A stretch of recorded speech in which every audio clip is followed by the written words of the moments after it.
जय जगन्नाथ श्रोता बंधु आज आपण को जो प्रतिकारटी कहूँ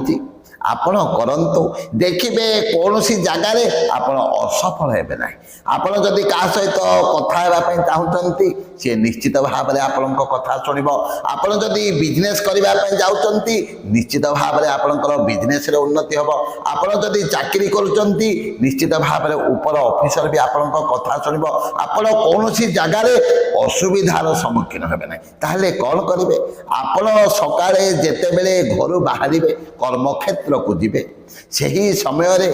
आपणकर लाभिरे एवं कपाल केशर गोटे लेखे टोपा कर जातु केशर टीका लगाई जातु देखिए आपण सबु जगार निश्चित भाव में सफल हे कौन सी जगार आपणकर असुविधा हेब ना आपण को कौन सी जगार विपद आसब ना सब जगार सफल ही सफलता आपको